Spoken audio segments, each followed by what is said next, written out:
Assalamualaikum warahmatullahi wabarakatuh. Alhamdulillah, alhamdulillahilladzi hadana li hadza wa ma kunna linahtadiya laula an hadana Allah. Asyhadu an la ilaha illallah wa asyhadu anna Muhammadan abduhu wa rasuluhu la nabiyya ba'dahu. Allahumma shalli wa sallim wa barik ala sayyidina Muhammadin wa ala alihi wa sahbihi ajma'in. Amma ba'd. Ayyuhan nas ittaqullaha haqqa tuqatih wa la tamutunna illa wa antum muslimun. Shadaqallahu wa sadaqa rasulullah. Alhamdulillahirabbil alamin, jamaah kampung Taqwa, astagfirullah, dan seluruh teman-teman yang mendengar melihat siaran ini. Mari kita lanjutkan lagi di surat Al-Ahzab. Kita sudah sampaikan bagaimana Allah Subhanahu wa taala mengingatkan kepada istri-istri Nabi, termasuk kepada kaum muslimah, supaya tetap berada di rumah, di dalam rumah, kecuali hal-hal tertentu yang mengharuskan mereka keluar. Kemudian larangan untuk tidak berhias dan bertingkah laku seperti orang-orang jahiliyah. Kemudian melaksanakan ibadah sebagai sarana hubungan dia dengan Allah, yaitu menegakkan, melaksanakan sholat, mendirikan sholat dan menunaikan zakat. Kemudian mentaati Allah dan Rasulnya. Sesungguhnya Allah menghendaki menghilangkan kotoran dari rumah-rumah ummul mukminin untuk menjaga kesucian sesuci-sucinya.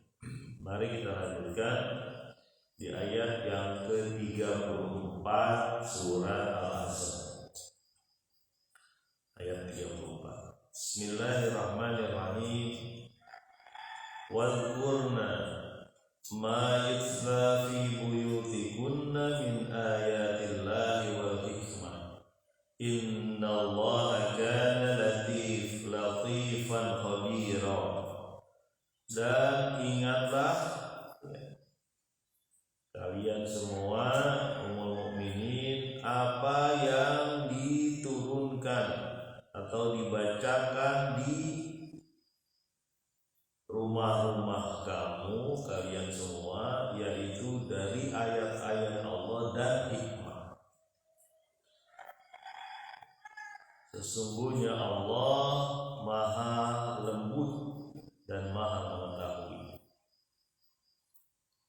Ini ingatan dari Allah Subhanahu wa taala betapa mulianya rumah ummul mukminin. Betapa mulianya rumah ibu para kaum mukminin ini. Diingatkan oleh Allah. Kenapa mulia? Yang pertama adalah Allah Subhanahu wa taala menurunkan ayat-ayatnya di rumah-rumah mereka. Dibacakan ayat-ayat Allah di rumah-rumah mereka. Mungkin Jibril datang menghadap Rasulullah di rumah mereka dalam berbagai peristiwa. Betapa mulianya rumah-rumah ini. Ada yang sedang berdiskusi, ya, Nabi SAW berdiskusi dengan sahabatnya di rumah istrinya yang bernama A misalnya. Lalu Jibril turun, kemudian menyampaikan wahyu, yang wahyu itu diulang-ulang terus, ya, hingga akhir dunia ini mungkin, ya, diulang-ulang terus. Dan itu turunnya di rumah-rumah ummul mukminin, ya. Bahkan ketika Rasulullah ditanya, siapa orang yang engkau cintai, yang paling engkau cintai. Rasulullah menyatakan Aisyah, waktu itu Khadijah sudah meninggal. Aisyah radhiyallahu anha, istri Nabi ya. Kemudian dari orang laki-laki siapa? Kata penanya ini. Katanya bapaknya. Ya. Kemudian siapa lagi? Umar juga. Ada beberapa yang dia sebutkan. Artinya untuk ukuran cinta yang mendalam, ya, itu istri Nabi itu tetap prioritas, kira-kira begitu ya. Disebutkan Aisyah. Dan ketika Aisyah ya, waktu itu sempat dijadikan bahan protes ya, oleh rombongan Hafsah dan teman-temannya ini. Kenapa dijadikan bahan protes? Ya, karena Nabi secara kecenderungan ya, tetap namanya manusia ya, tetap ada kecenderungannya datang ke rumah Aisyah. Ya. Mungkin waktunya berbeda kali ya dengan para sahabat yang lain, para ummul mukminin yang lain. Ya. Dan ketika datang di rumah Aisyah, para sahabat tahu bahwa Nabi ada di Aisyah. Kadang-kadang dia memberikan sesuatu ya, entah makanan, entah apa. Istri Nabi yang lain iri gitu, sampai diminta itu kalau bisa jangan cuma di rumah Aisyah, kira-kira begitulah. Ini kira-kira saja ya. Ketika Nabi mendapatkan berita itu, Nabi mengatakan begini, kenapa, apa masalahnya nih dengan anak Abu Bakar ini gitu ya. Satu-satunya wanita, satu-satunya istri yang Jibril itu datang ketika saya di kainnya Aisyah atau di bajunya Aisyah. Artinya mungkin dia sedang berselimut bersama Aisyah, Jibril bisa datang. Jadi luar biasa ya, ini istri-istri Nabi ini memang istimewa sekaligus berat ya. Memang begitu ya, high risk high return, resiko tinggi ya, penghasilannya juga tinggi, tapi resikonya tinggi. Tadi yang kemarin kita sampaikan gimana Ummul Mukminin ini ya, kalau dia berbuat jahat, berbuat kemaksiatan, dibalas 2 kali lipat. Begitupun ketika berbuat taat, dibalas oleh Allah 2 kali lipat. Karena ini rumah tangga Nabi, rumah tangga percontohan, rumah tangga ideal ya, yang mata airnya nggak pernah kering, kita habis tidak pernah kering untuk dibicarakan. Ya, ambil hikmah. Hikmah terbesar dari Ummul Mukminin, rumah Ummul Mukminin adalah turunnya wahyu, turunnya perintah-perintah Allah, bahkan larangan-larangan Allah di rumah-rumah mereka. Jadi luar biasa nih rumah-rumah Ummul Mukminin. Jamaah kampung takwa astagfirullah dan teman-teman yang melihat atau mendengar siaran ini dimanapun Anda berada. Yang kedua, tidak cuma ayat-ayat Allah yang turun. Di situ juga ada wal hikmah. Ya, ulama mengatakan hikmah ini adalah sunnah Nabi. Kenapa? Karena yang disebut sunnah Nabi itu ada perkataan, perbuatan, pendiamannya dia, itu ada di rumah-rumah mereka, walaupun ada ayat-ayat di luar rumah mereka. Jadi bagaimana Nabi bertingkah laku terhadap istrinya, terhadap anaknya, terhadap cucunya, berada di rumah-rumah Ummul Mukminin. Dan itu menjadi acuan kita semua kaum mukminin ya. Bagaimana Nabi menunjukkan kesederhanaan ya, di rumahnya. Sudah hilang nafsu kesenangan dunia. Itu dibuktikan dengan keadaan rumahnya Nabi yang begitu sederhana. Mungkin ukuran kita nih kalau di kampung kita ini, rumah yang paling sederhana mana nih? Rumah sederhana paling rumah yang ngontrak misalnya ya. Dia ngontrak karena belum punya kemampuan untuk membuat rumah sendiri. Itu pun kalau kita lihat rumah orang kontrakan itu ada ya, kadang-kadang kulkasnya juga ada, TV apa, pendingin, ya. Bagaimana rumah Nabi ya? Tidak cuma dari sisi barang-barangnya ya, dari kegiatan yang dilakukan dia. Termasuk kegiatan memasaknya yang kadang-kadang nggak masak hari itu ya. Kita palingnya masih bisa lah masak makan lah ya.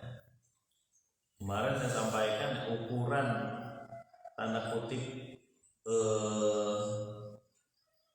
kesulitan hidup di kampung kita itu adalah mereka bisa membeli beras walaupun seliter sehari, paling tidak bisa lah menegakkan tubuhnya sedikit. Itu ukuran kesulitan hidup ya di kampung kita sekarang. Walaupun memang di kampung-kampung lain mungkin ada yang lebih parah, lebih sulit. Contoh gampang nih, kalau lagi musim kemarau halodo itu di daerah Bekasi Selatan, nggak usah jauh-jauh lah, Bekasi Selatan, nggak usah jauh-jauh sampai Jogja itu kan. Jogja di Parangteri daerah Parangteri itu daerah mana ya? Yang banyak khas itu batu kapur ya, susah sekali airnya. Di daerah Bekasi Selatan begitu juga, kering kerontang, sehingga hampir setiap tahun Bekasi Selatan arah Cibarusah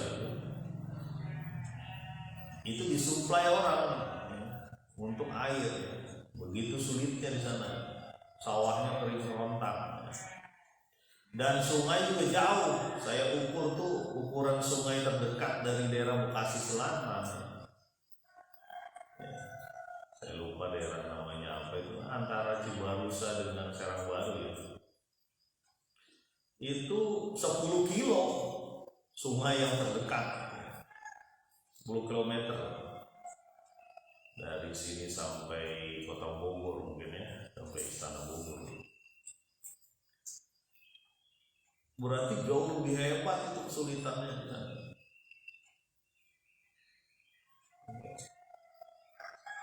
Nah, kembali lagi ke ayat ini ya, bahwa di rumah-rumah Ummul Mukminin inilah terbit dua hal menjadi acuan kaum muslimin. Apa itu?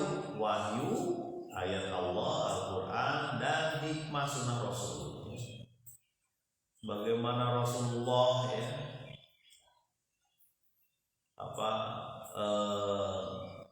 menangani cemburunya para istri Rasul ya. Ada juga caranya.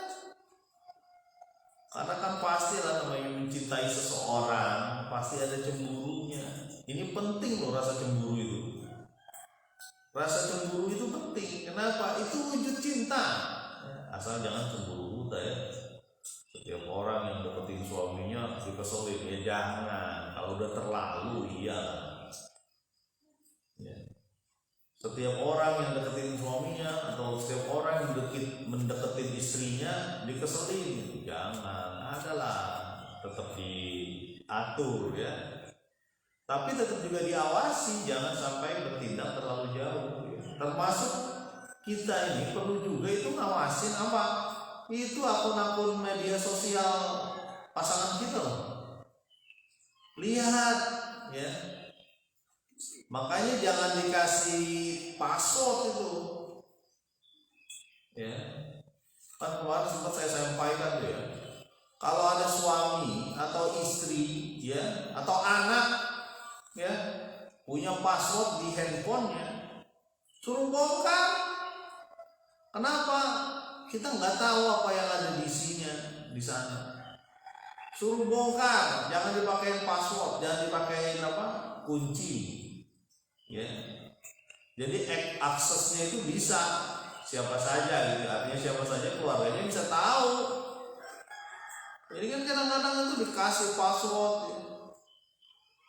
Yang repot itu yang pernah saya sampaikan tuh, ya. Kalau dia kecelakaan, kemudian yang cuma bisa dihubungi adalah handphone, yang bisa alat untuk menghubungi keluarganya adalah handphonenya, sementara dia nggak kuat untuk ngomong apa passwordnya. Ini kenyataan, ya.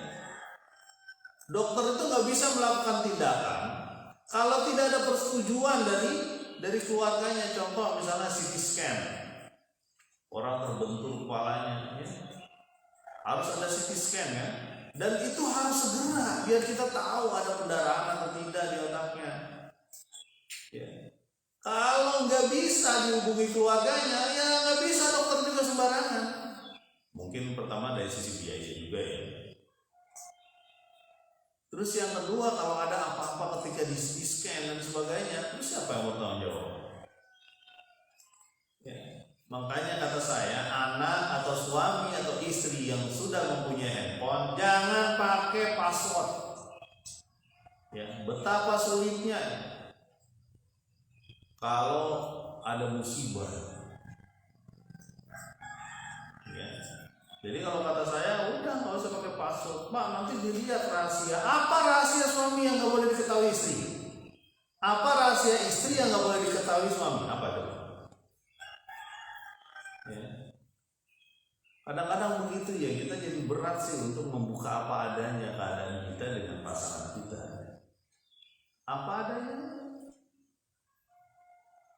Itu ada unsur-unsur keduniaan dari situ. Jangan-jangan ada chatting-chattingan sama mantan dia waktu dulu sebelum, wah ini kacau. Ya. Kita harus cemburu itu. Sampaikan, kalau perlu disampaikan baik-baik, istighfar deh.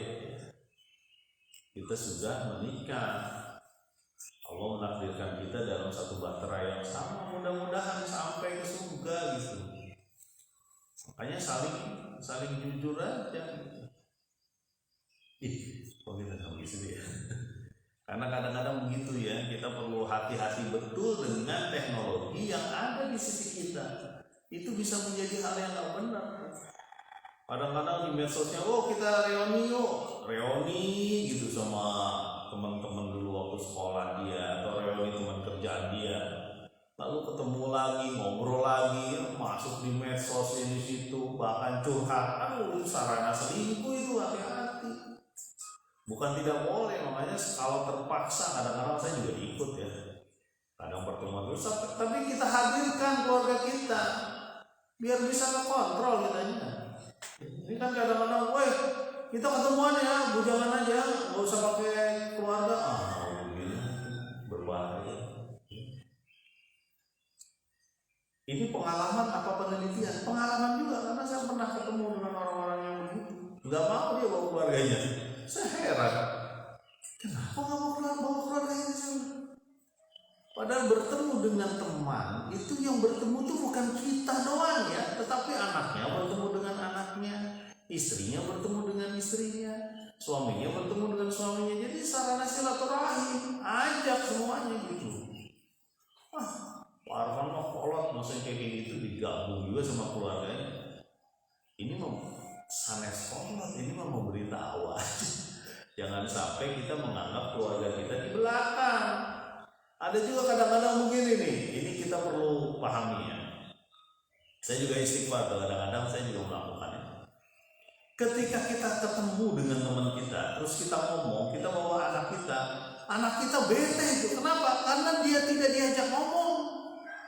Coba diajak ngobrol, termasuk masukkan pembicaraan kita dengan pembicaraan anak.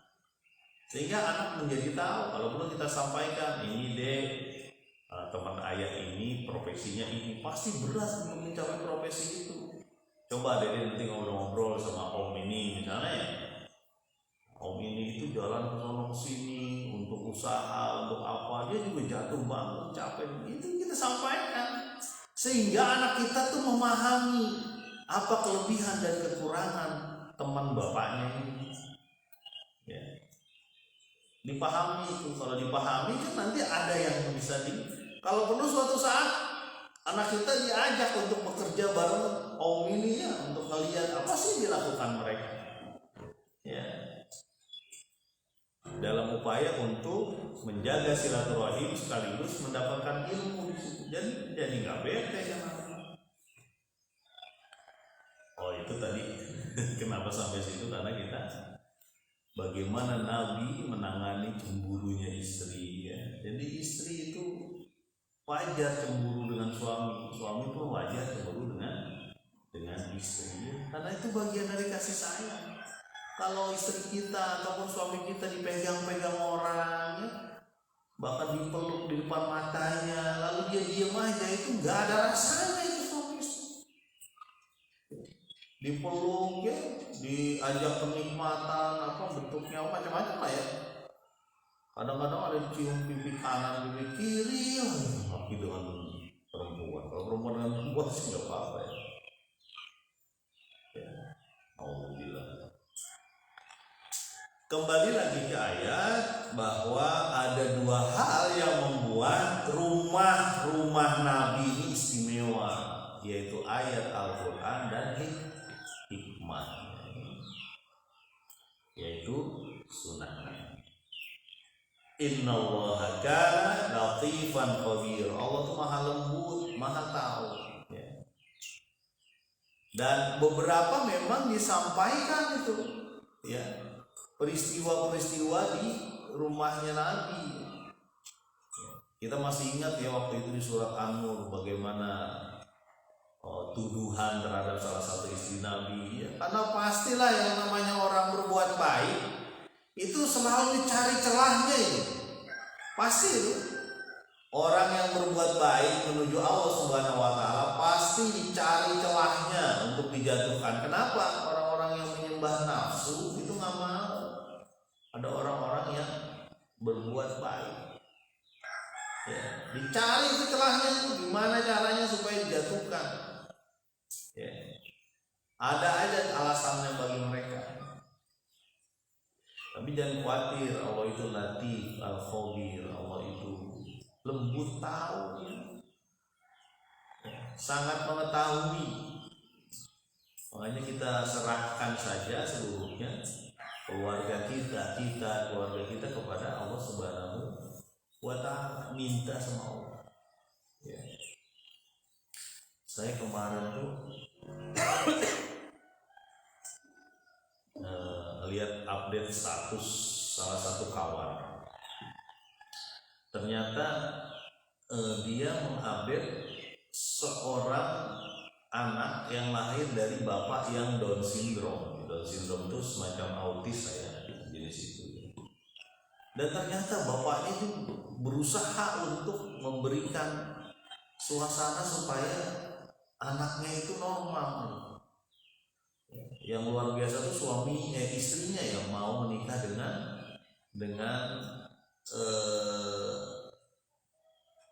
suami yang sakit lah ya, ibarat Down syndrome kan sakit lah. Kita nyebutnya cacat. Ya. Tapi luar biasa itu anaknya bisa jadi orang lah ibaratnya.